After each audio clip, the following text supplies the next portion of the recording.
Hello, everybody, and welcome to my podcast. It's me, Liam Milburn, and we're gonna dive deep into some politics today. Very interesting concept. I love politics, except I have no idea what politics are, and I'm very uneducated. So I'm gonna use this as kind of a way to delve into politics and figure out what's going on. Today we're going to look into why politics are important, which parties that are important, and which parties that we can vote for. I'm going to talk to a few people, including a first-time voter, and get some people's information on each of the parties. I'm also going to figure out which idealism best suits me. And yeah, let's get her going. So, politics are a set of activities that are associated with making decisions in groups or other forms of power relations, such as the distribution of resources or status. So, what I'm basically saying is that random people are just going to make decisions that might affect your life, but probably won't. The effect politics have is very important, though. It can affect your rights, affect your quality of life, and most importantly, it can affect your money. But politics holds a very important status in some people's lives, and they take this stuff really seriously. This is because it could play a key role in someone's life. They could work in the field, or they can just be really annoying and have no friends. You never know. I'm not really educated on the subject at this point. I'm going to be using this podcast to form my own opinion. Right now, my current one is that I don't really care. Personally, I think some of it's funny. I like to read into the ridiculous stories and look at politics. My look on politics isn't really the best. But I hope to form an opinion that isn't just look at these guys yelling at each other. That's funny. Because this year in July I will turn 18, I'll earn the Canadian right to vote because I'm a citizen. I don't really know which party I like. I like the system that we have here in Canada better than the American one because we have more than two parties. Instead of having two bad choices, we have two bad choices and three wasted votes. The parties that we have here are the Liberal Party, the Conservative Party, the Bloc Québécois, the New Democratic Party, and the Green Party.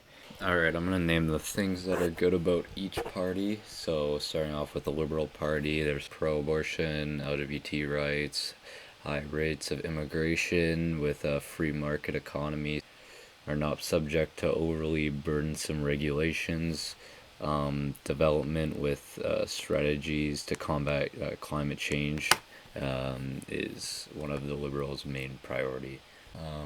Conservative, low taxes, smaller and less intrusive government, and a small regime of law and order.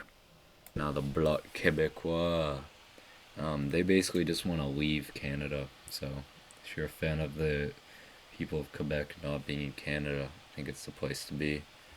The New Democratic Party, it's dedicated to it's basically the Democrat Party, but a little bit newer. The Green Party is basically trying to make Canada more environmental. So to all of these, I think I like the Quebec Party the best. All these parties are, trying to change the world or whatever, but I'm a big fan of what Quebec is doing, or the Bloc Québécois. So I made a list of the pros and cons of Quebec leaving. I mean, the number one pro is that hopefully French will no longer be in Canada. I've taken French for possibly my whole life, and I still can't hold a basic conversation with someone from France. So, and if you ever heard someone from Quebec speak French, it's not even French. These guys are talking in some next language. So that'd be pretty cool to get rid of. Here's a clip of so-called French. Où est-ce qu'il est, le petit bum? I am no French extraordinaire, but what does "si bum" mean? Number 2 is their hockey team. The Habs, they gotta go. What have they done in the past 10 years? Nothing. What the heck? And the one con I can think of is our the level of good poutine would go down drastically if they left. So that's something to consider while voting for the Bloc de Québécois. So many parties, you would think that your vote wouldn't really matter, right? Wrong. And there's a lot of examples where votes came down to like one or two votes, and it was very important that people, went out there and gave their vote because every vote really matters in an election. Like in 1800, Thomas Jefferson was elected president by only one vote. Also, President Polk's declaration of war passed by only one vote. Michigan school proposition passed one vote, which reduced the budget of 2.5 million. So before this, I was like, there's no real point in voting because it's just one vote. But as you can see, all of these examples, the guy got elected at one vote, they declared war on one vote, and they got $2.5 million taken away from their budget only on one vote. So basically, what I'm saying is every single vote for the Bloc de Québécois counts. Politics right now are pretty crazy.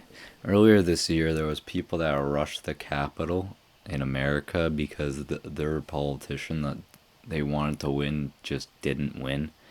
There was people that I knew there was people that really cared about politics, but I feel like rushing or rioting is pretty intense for just a belief in politics. And I don't think there's anything out there that would make me that mad or I'm that engaged in that would make me want to riot.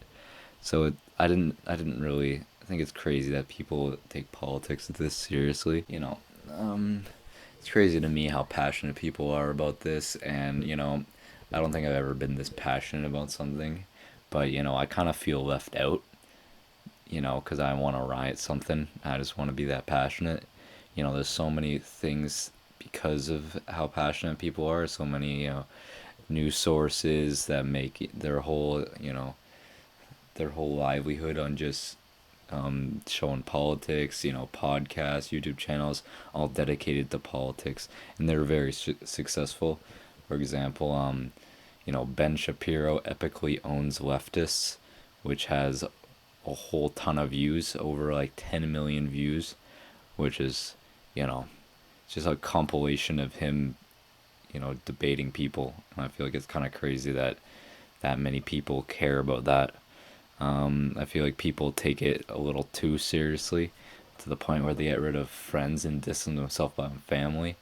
So by the end of this podcast, I want to find out which family members I need to sack and I need to no longer talk to. After talking to people, I decided, talking to people, they asked me some questions, and they told me that the best way to find out my political ideology is by this test they send me. It's called a political compass test. My first thought of this was, why is it so long? It's like 6 pages of true and false. Seems a bit extreme. But anyways, I did it. I thought the questions were a bit weird, and half of them I didn't even know what they were talking about. For example, one question was, if economic globalization was inevitable, should it be primarily served humanity rather than entrance of transnational corporations? And I honestly have no clue what that means. Also, protectionism is sometimes necessary in trade. No clue what that means. Abstract art doesn't represent anything, should be considered art at all. Why is this how does this do anything, and how does this prove my political ideology? My opinion on art? Who made this? I took it,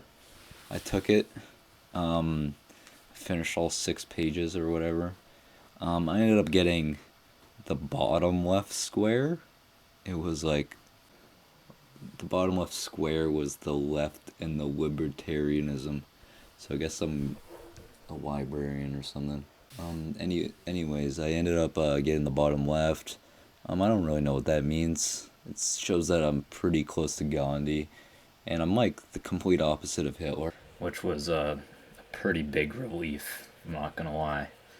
Now we're gonna take it downtown to a political expert and a first-time voter, and he's gonna tell us how amazing the Bloc Québécois is and why you voted for it. Ladies and gentlemen, calling in from deep in Burlington, what's your name? Hi, I'm Jeffrey. Hi, nice to meet you, Jeffrey. All right. So, apparently, I heard that you're a first-time voter. Is that true? This is true. I did vote for the first time last election. Really? Did they clap for you?